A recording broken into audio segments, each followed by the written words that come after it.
Hi friends, welcome to Raga's kitchen. Friends, இன்றைக்கி வீடியோவில் நம்ம நேரத்தையும் பணத்தையும் மிச்சப்படுத்தக்கூடிய ரொம்ப யூஸ்ஃபுல்லான கொஞ்சம் டிப்ஸ் தான் ஃப்ரெண்ட்ஸ் பார்க்க போகிறோம். இன்றைக்கி நம்ம பார்க்க போகிற டிப்ஸில் ஃபஸ்ட்டு டிப் வந்து நம்ம வீட்டில் பாத்திரம் கழுவிட்டு இந்த மாதிரி ஸ்க்ரப்பர்லாம் வந்துட்டு ஒரு டப்பாவில் இந்த மாதிரி வைப்போம் இல்லைங்களா. ஸ்டீல் ஸ்க்ரப்பர் இல்லைனா இந்த மாதிரி ஸ்க்ரப்பர் இது எல்லாத்தையுமே வைப்போம். என்ன தான் நம்ம பிழிஞ்சு விட்டு வச்சாலும் அதிலிருந்து கொஞ்சமாக தண்ணி இருக்குங்க. அந்த தண்ணி வந்து இந்த மாதிரி அடிப்பகுதியில் தண்ணி அப்படியே தேங்கி நின்று இதிலிருந்து நம்மளுக்கு பாக்டீரியா ஃபார்ம் ஆகும். ஸோ அதை தடுக்கிறதுக்கு ஒரு சின்ன டிப் தான் பார்க்க போகிறோம். இந்த மாதிரி வேஸ்ட்டான வாட்டர் பாட்டில் எடுத்துக்கோங்க. சின்னதோ அல்லது பெருசோ உங்களுக்கு தகுந்த சைஸில் நீங்கள் வந்து எடுத்துக்கோங்க. 2-3 ஸ்க்ரப்பர் வைக்கிறீங்க அப்படின்னா கொஞ்சம் பெருசு எடுத்துக்கோங்க. 1 வைக்க போகிறீங்க அப்படின்னா சின்ன பாட்டிலே போதும். இதில் அடிப்பகுதி மட்டும் இந்த மாதிரி கட் பண்ணி எடுத்துடலாம். அதே மாதிரி இந்த மேல் பகுதி இருக்கு இல்லைங்களா, இதையும் வந்து கட் பண்ணி எடுத்துடலாம். இப்போ பாருங்கள், இந்த ரெண்டுமே நம்ம கட் பண்ணி எடுத்துட்டோம். இப்போ மேலே இருக்க இந்த பகுதியை இந்த மாதிரி வச்சு செட் பண்ணிடலாம். இப்போது இதில் நம்ம வந்துட்டு ஸ்க்ரப்பர் யூஸ் பண்ணிவிட்டு நல்லா கழுவிட்டு நல்லா பிழிஞ்சு விட்டுட்டு இதில் இந்த மாதிரி வச்சுட்டோம் அப்படின்னா இதிலேருந்து தண்ணி எல்லாமே சொட்டி அடிப்பகுதியில் நம்ம வச்சுருக்கோம் இல்லைங்களா, இந்த பாட்டிலில் வந்து தண்ணி எல்லாமே கலெக்ட் ஆயிருங்க. அப்போ நமக்கு ஸ்க்ரப்பர் வந்துட்டு எப்பயுமே வந்து ட்ரையாகவே இருக்கும். தண்ணி எதுவும் சொட்டி அதுலேயே ஸ்க்ரப்பர் வந்து ஊறாமல் இந்த மாதிரி வந்து நம்ம வந்து வச்சு யூஸ் பண்ணிக்கலாம். கொஞ்சம் நேரம் கழித்து நம்ம கீழே இருக்க தண்ணியை வந்து எடுத்து ஊற்றிடலாம். அப்போ வந்து நம்மளுக்கு கரெக்டாக இருக்கும். பாருங்கள், கொஞ்சம் நேரம் இப்போ வச்சுருக்கேன். ஒரு 2 நிமிஷம் வச்சதுலேயே தண்ணி எல்லாமே சொட்டிருச்சு. கீழே கொஞ்சம் தண்ணி சொட்டிகிட்ருக்கு பாருங்கள். இந்த தண்ணி எல்லாமே இதில் கலெக்ட் ஆயிடுச்சு. இந்த தண்ணியை நம்ம எடுத்து ஊற்றிட்டு நம்ம இந்த மாதிரி ஸ்க்ரப்பர் வச்சு யூஸ் பண்ணோம் அப்படின்னா நம்ம பாத்திரம் விளக்குற இடத்துக்கு பக்கத்துலேயே நம்ம இந்த மாதிரி வச்சுக்கிட்டோம்னா ரொம்ப யூஸ்ஃபுல்லாக இருக்கும். கண்டிப்பாக ட்ரை பண்ணி பாருங்கள். இப்போ நம்மளுக்கு அடுத்த டிப் பார்க்கலாங்க. நம்ம வீட்டில் டோர் நம்பர்லாம் விட்டுறோம் இல்லைங்களா, அந்த டோர் நம்பருக்கு ஸ்டிக்கர் டக்குன்னு நம்மளுக்கு கிடைக்கல அல்லது பெயிண்ட் வந்து நம்மளுக்கு கிடைக்கல, நம்ம வந்து வாங்கி அதுக்கப்புறமா செய்ய வேண்டியதாக இருக்குது அப்படின்ற போது இந்த மாதிரி நம்ம கேலண்டர் ஷீட்டில் இந்த நம்பர்ஸ் இருக்கும் இல்லைங்களா, இந்த நம்பர்ஸ் வந்து நம்ம கட் பண்ணி இதை வச்சு நம்ம வந்து ஒட்டிடலாம். நம்மளுக்கு ஸ்டிக்கர் கிடைக்கிற வரைக்கும் இது வந்து ஒரு டெம்ப்ரவரி யூசேஜாக கூட நம்ம வந்து எடுத்துக்கலாங்க. உங்களுடைய டோர் நம்பர் என்னவோ அந்த டோர் நம்பர் வந்து கரெக்டாக அதில் கட் பண்ணிவிட்டு நம்ம வந்து எடுத்து முன்னாடி ஒட்டிட்டு ஒரு செலோ டேப் விட்டு ஒட்டினாலே போதுங்க. ரொம்ப ஈஸியாக இருக்கும், ரொம்ப அழகாகவும் இருக்கும் பார்க்குறதுக்கு. பாருங்கள், இப்போ நான் வந்துட்டு 12/9 இங்கே ஒட்டுறேன் பாருங்கள். 1 வந்துட்டு இந்த மாதிரி பார் மாதிரி நான் கட் பண்ணி இதில் வந்து வச்சுக்கலாம். இந்த மாதிரி நம்ம வந்துட்டு செட் பண்ணிட்டா போதும். நம்ம டோரில் இந்த மாதிரி ஒட்டி வச்சிடலாங்க. ரொம்ப ஈஸியாக இருக்கும். இதுக்கு மேலே நீங்கள் வந்துட்டு ஒரு செலோ டேப் போட்டு ஒட்டிட்டீங்க அப்படின்னாலோ அல்லது ஒரு கவர் வச்சுட்டு அதுக்கு மேலே செலோ டேப் போட்டு ஒட்டிட்டிங்கனாலோ மழை தண்ணி பட்டால் கூட வந்து நனையாமல் அப்படியே இருக்கும். இதே மாதிரி நம்ம குழந்தைங்க வந்துட்டு டைம் டேபிள்லாம் ஒட்டுறதுக்கு மண்டே டியூஸ்டே அதெல்லாம் கேட்குறாங்க அப்படின்னா கூட நம்ம கேலண்டர்லேருந்தே கட் பண்ணி எடுத்து கொடுத்து நம்ம வந்துட்டு அவங்களுக்கு ஹெல்ப் பண்ணலாம். நம்பர்ஸ் ஏதாவது வேணும் அப்படின்றாங்க கூட இதுலேருந்து நம்ம வந்துட்டு கட் பண்ணி எடுத்து கொடுத்துக்கலாம். பாருங்கள், பார்க்கவும் நீட்டாக இருக்கும். நம்ம என்ன தான் வந்துட்டு நம்ம பெயிண்டில் எழுதினாலும் இந்த அளவுக்கு நீட்னஸ் வந்து நம்மளுக்கு கிடைக்காது. இந்த மாதிரி ட்ரை பண்ணி பாருங்கள். கண்டிப்பாக அழகாகவும் இருக்கும், நீட்டாகவும் இருக்கும். அதே மாதிரி சின்ன குழந்தைங்களாம் இருக்காங்க அப்படின்னா அவங்களுக்கு வந்துட்டு தமிழில் வந்து ஞாயிறு, திங்கள், செவ்வாய், அதே மாதிரி இங்கிலீஷில் வந்து மண்டே டியூஸ்டேலாம் சொல்லிக் கொடுக்கறதுக்கு கூட இதிலேருந்து கட் பண்ணி எடுத்து நம்ம வந்துட்டு யூஸ் பண்ணிக்கலாம். இப்போ நம்மளுடைய அடுத்த டிப் பார்க்கலாங்க. இந்த மாதிரி பாட்டில்ஸோ அல்லது டப்பாவோ வந்துட்டு வாஷ் பண்ணுறப்ப உள்ளாரெல்லாம் நல்லா வாஷ் பண்ணுறதுக்கு இந்த மாதிரி ஒரு டூத் ப்ரஷ் வச்சுட்டு அதில் வாஷ் பண்ணோம் அப்படின்னா நல்லா அழுக்கு போகும். இது மோஸ்ட்லி எல்லாருக்குமே தெரிஞ்சிருக்கும். ஆனால் சின்ன பாட்டிலாவோ சின்ன டப்பாவோ இருந்ததுன்னா இந்த மாதிரி டூத் ப்ரஷ் வந்து யூஸ் பண்ண முடியும். டூத் ப்ரஷ்ஷை விடவே கொஞ்சம் நீளமாக இருக்க பாட்டில்ஸோ இல்லை டப்பாவோ யூஸ் பண்ணோம் அப்படின்னா இது உள்ளார போயிருங்க, நம்மளுக்கு கஷ்டமாக இருக்கும். அந்த மாதிரி டைமில் வந்து நம்ம என்ன பண்ணலாம் அப்படின்னா இந்த டூத் ப்ரஷ்ஷோட ஒரு சின்ன குச்சியை வச்சு நம்ம வந்துட்டு கட்டிடலாம். உங்கள் வீட்டில் இருக்க வேஸ்ட்டான குச்சி எது வேணாலும் நம்ம எடுத்துக்கலாங்க. அல்லது மரக்குச்சி இருக்குது அப்படின்னா கூட அதை வச்சு இந்த மாதிரி இந்த இடத்துல செலோ டேப் போட்டு சுற்றி விட்டுருங்க. இந்த மாதிரி செலோ டேப் வச்சு நம்ம நல்லா சுற்றி விட்டுட்டோம் அப்படின்னா அந்த டூத் ப்ரஷ்ஷோடைய லென்த் வந்து கொஞ்சம் அதிகமாயிரும். நீளம் அதிகமாக இருக்கனால எவ்வளோ நீளமாக இருக்க பாட்டிலாக இருந்தாலும் டப்பாவாக இருந்தாலும் ரொம்ப ஈஸியாக உள்ளே விட்டு நம்ம க்ளீன் பண்ணுறதுக்கு ஈஸியாக இருக்கும். பாருங்கள், இந்த எட்ஜில் வந்துட்டு நான் செலோ டேப் போட்டு இதோட சேர்த்து சுற்றிடுறேன். இப்போ பாருங்கள், நம்ம டூத் ப்ரஷ்ஷுடைய நீளம் வந்து இந்த அளவுக்கு ஆயிடுச்சு.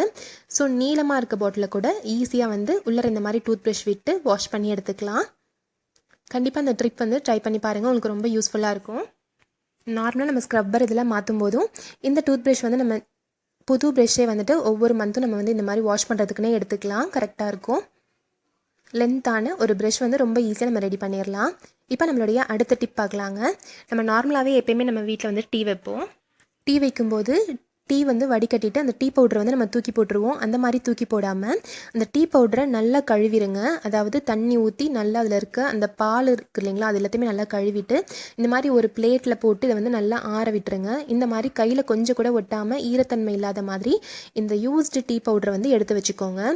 டீ பவுடரை யூஸ் பண்ண டீ பவுடர் தாங்க இது. ஆனால் இதுலேயும் நல்ல ஒரு வாசனை இருக்கும். அதே மாதிரி இதுலேயுமே நிறைய யூசஸ் வந்து நம்மளுக்கு இருக்கும். நான் இந்த வீடியோவில் வந்துட்டு ஒரே ஒரு டிப் மட்டும் இதில் சொல்கிறேங்க.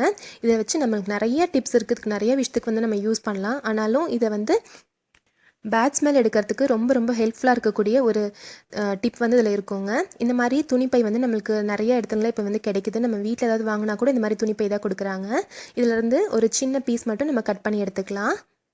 நம்ம வீட்டில் வார்ட்ரோப்ஸ்லாம் நல்லா ஃப்ரெஷ்ஷாக இருக்கிறதுக்காக இந்த மாதிரி ஒரு சின்ன பீஸில் நம்ம யூஸ்டு டீ பவுடரை வந்து உள்ளே வச்சு நல்லா க்ளோஸ் பண்ணி வச்சுட்டு இதை வந்து நம்ம வந்து வச்சுக்கலாம். இது மாதிரி செய்யும்போது அதுக்கு பேட் ஸ்மெல்லாம் நம்மளுக்கு வராமல் இருக்கும். நான் பாருங்கள், இந்த மாதிரி ஒரு சின்ன கிளாத் அதிலேருந்து கட் பண்ணி எடுத்துகிட்டு இதில் ஒரு 2 ஸ்பூன் அளவுக்கு டீ பவுடர் போட்டுக்கோங்க. ஆனால் இந்த டீ பவுடர் வந்து நல்லா கழுவிட்டு நல்லா ஆற வச்சுருக்கணுங்க. அப்போ தான் இதுக்கு பூச்சி வராமல் இருக்கும். பாருங்கள், இந்த மாதிரி நல்லா மடித்து விட்டு இதில் ஒரு ரப்பர் பேண்ட் சுற்றி வச்சிடலாம். இதை வந்து நீங்கள் பீரோலையோ வார்ட்ரோப்ஸ்லையோ அல்லது உங்கள் ஷெல்ஃப்ஸ்லையோ அல்லது பேட் ஸ்மெல் வர மாதிரி இருக்க பிளேசஸ்லாம் நம்ம வந்துட்டு வச்சுக்கலாங்க. ஷூஸ்லலாம் பார்த்தீங்கன்னா ஒரு மாதிரி ஸ்மெல் வரும், பூச்சி உள்ளார போகும். அந்த மாதிரி போகாமல் இருக்கிறதுக்கு இந்த மாதிரி வந்துட்டு கட்டி உள்ளார வச்சிடலாம். அப்போ பூச்சியும் போகாது, அந்த ஷூவில் இருக்க பேட் ஸ்மெல் கூட நம்மளுக்கு வந்துட்டு போயிடும். அது மட்டும் இல்லைங்க, இந்த டீ பவுடர் வந்து வேறு விஷயங்கள் கூட யூஸ் பண்ணலாம். இப்போ நம்ம ஒரு இந்த மாதிரி பாக்ஸ்லையோ பாட்டிலையோ ஏதாவது பொருள் போட்டு வச்சுட்டு நம்ம கழுவினாலும் இதில் வந்து அதோட ஸ்மெல் அப்படியே இருக்கும். அந்த ஸ்மெல் போகிறதுக்கு கூட கொஞ்சமாக இந்த மாதிரி டீ பவுடர் போட்டு இதை வந்து க்ளோஸ் பண்ணி வச்சுருங்க. நீங்கள் பிளாஸ்டிக் பாக்ஸாக இருந்தாலும் பரவாயில்ல, கிளாஸ் பாட்டிலாக இருந்தாலும் பரவாயில்ல, டீ பவுடர் போட்டு நல்லா இந்த மாதிரி ஒரு தடவை குலுக்கி விட்டு இது ஒரு மணி நேரம் இப்படியே வச்சுருங்க. அதுக்கப்புறமா இந்த டீ பவுடர் வந்து உள்ளேருந்து எடுத்துடலாம். அதுக்கப்புறம் பார்த்தீங்க அப்படின்னா இந்த பாட்டிலையோ பாக்ஸ்லையோ எந்த ஒரு ஸ்மெல்லுமே இல்லாமல் கரெக்டாக ஃப்ரெஷ்ஷாக இருக்கும். ஸோ கண்டிப்பாக யூஸ்ஃபுல்லாக இருக்கும், ட்ரை பண்ணி பாருங்கள். இப்போ அடுத்த டிப் பார்க்கலாங்க. இந்த மாதிரி பாட்டில்ஸில் அல்லது வாய் பகுதி வந்து சின்னதாக இருக்கிறதுல வந்துட்டு ஏதாவது பொடி போடணும் அல்லது வேறு ஏதாவது பொருள் போடணும் நம்மளுக்கு வந்து கஷ்டமாக இருக்கும். அந்த மாதிரி இருக்கிறதுக்கு இந்த மாதிரி ஒரு ஷீட் எடுத்துக்கோங்க. ஒரு ஷீட்டை வந்து இந்த மாதிரி கோன் மாதிரி மடித்து விட்டுக்கோங்க. அடிப்பகுதி வந்துட்டு ஓட்டை இருக்கணும். இந்த மாதிரி தெரியுது பாருங்கள். இந்த கோனை அந்த பாட்டிலுக்குள்ளார இந்த மாதிரி வச்சிடலாம். நீங்கள் என்ன வந்து போடணும்னு நினைக்கிறீங்களோ இந்த மாதிரி வந்து நம்ம போட்டோம் அப்படின்னா வாய்ப்பகுதியும் கொஞ்சம் பெருசாக இருக்கும், ஈஸியாக வந்து உள்ளே ஃபில் பண்ணிடலாம். பாருங்கள், கொஞ்சம் கூட கீழே சிந்தாமல் ரொம்ப ஈஸியாக ஃபில் பண்ணிடலாம். கண்டிப்பாக இந்த டிப் வந்து ட்ரை பண்ணி பாருங்கள். மிளகாத்தூள் அதே மாதிரி வேறு ஏதாவது கடுகு இதெல்லாம் போடும்போது நம்ம சின்ன பாட்டில் தான் போட்டு வச்சுருப்போம். அதில் போடும்போது கீழே சிந்தறதுக்கான சான்சஸ் வந்து நிறையா இருக்குது. இந்த மாதிரி ட்ரை பண்ணி பாருங்கள். ரொம்ப ஈஸியாக இந்த மாதிரி பாட்டில்ஸை வந்து நம்ம ஃபில் பண்ணி எடுத்துடலாம். அடுத்த டிப் வந்து பார்த்திங்கன்னா, நம்ம பாத்ரூமில் பக்கெட்டு இந்த மாதிரி ஸ்டூல் இதெல்லாம் வச்சுருப்போம் இல்லைங்களா. நம்ம என்ன தான் பாத்ரூம் வந்து வாஷ் பண்ணி விட்டாலும் நல்லா கழுவி விட்டதுக்கு அப்புறமா பார்த்திங்கனாலும் கீழே வந்து இந்த பக்கெட் இருக்கனால இதோடைய அடிப்பகுதி இப்படியே க்ளோஸில் இருக்குங்க. அப்போ அதோட அடிப்பகுதியும் அதே மாதிரி அந்த பக்கெட் வச்ச இடம் இருக்குது பார்த்தீங்களா, அங்கேயும் ஒரு ரிங்கு மாதிரி ஃபார்ம் ஆயிருக்குங்க. அந்த இடத்துல தண்ணி அப்படியே நின்று அங்கே வந்து வழுக்கி விடுற மாதிரியே இருக்கும். அதே மாதிரி இந்த மாதிரி இருக்க ஸ்டூலுக்கு அடியிலையும் பார்த்தீங்க அப்படின்னா அங்கேயும் தண்ணி நின்று இருக்கும். ஸோ இந்த மாதிரிலாம் இல்லாமல் இருக்கிறதுக்கு எப்பயுமே வந்துட்டு நம்ம யூஸ் பண்ணதுக்கு அப்புறமா இந்த பக்கெட் வந்து காலி பண்ணிவிட்டு இந்த மாதிரி டேப்பில் வந்து மாட்டி விட்டுறலாங்க. இந்த மாதிரி நம்ம பண்ணுறனால ரொம்ப ஈஸியாக இருக்கும், கீழேயும் நல்லா ட்ரையாகவே இருக்குங்க. அதே மாதிரி இந்த ஸ்டூல்ஸ் இருக்குது இல்லைங்களா, இதை வந்துட்டு நம்ம சைடில் ஏதாவது ஹேங்கர் மாதிரி இருக்குது அப்படின்னா அதில் வந்து நம்ம மாட்டி விட்டுறலாம். நம்ம துண்டெல்லாம் போடுறதுக்கு நம்ம ஹேங்கர் இருக்கும் இல்லைங்களா, கிளாத் ஹேங்கர், அதில் வந்துட்டு அப்படியே மாட்டி விட்டுருங்க. அப்போ வந்துட்டு பாத்ரூம் எப்பயுமே நீட்டாக இருக்கும், ட்ரையாக இருக்கும். நம்ம வாஷ் பண்ணி முடிச்சதுக்கப்புறம் கொஞ்சம் நேரம் ஆனதுக்கப்புறம் கூட நீங்கள் இந்த ஸ்டூல் எடுத்து கீழே வச்சுக்கலாம். எப்போ தேவையோ அப்போ மட்டும் கீழே எடுத்து வச்சு யூஸ் பண்ணிவிட்டு திருப்பி எடுத்து மாட்டி வச்சிடலாம். அப்போ எங்கேயுமே வந்துட்டு நம்மளுக்கு தண்ணி தேங்காமல் இருக்கும். இப்போ நம்மளுடைய அடுத்த டிப் பார்க்கலாங்க. இது மோஸ்ட்லி நிறைய பேருக்கு தெரிஞ்சிருக்கும். நம்ம வீட்டில் யூஸ் பண்ணுற இந்த விளக்கமாறு இருக்குது இல்லைங்களா, இதில் வந்துட்டு அடிப்பகுதி நம்ம கையில் பிடிக்கிறதுக்கு நல்லா ஈஸியாக இருக்கிறதுக்கும் நல்லா நீட்டாக இருக்கிறதுக்கும் இந்த மாதிரி சாக்ஸ் இருக்குது இல்லைங்களா, இந்த சாக்ஸை போட்டு அடிப்பகுதியில் நம்ம வந்துட்டு க்ளோஸ் பண்ணி வச்சிடலாம். ஆனால் இதில் இன்னொரு டிப் வந்து நான் ஆட் பண்ண போகிறேங்க. பாருங்கள், இந்த சாக்ஸ் வந்து நம்ம போட்டு வைக்கும்போது ஒரு ரப்பர் பேண்ட் கட்டி வச்சுருங்க. நம்மளுக்கு கையில் ஹேண்டில் பண்ணுறதுக்கு ரொம்ப ஈஸியாக இருக்கும் பிடிக்கிறதுக்கு. இப்போ நான் இந்த பெருசுலையும் இதே மாதிரி கட்டி வச்சுருக்கேன் பாருங்கள். நம்ம வந்துட்டு விளக்குமாற வைக்கும்போது படுக்க வைக்கக்கூடாதுன்னு சொல்லுவாங்க, நல்லா நிற்க வைக்கணும்னு.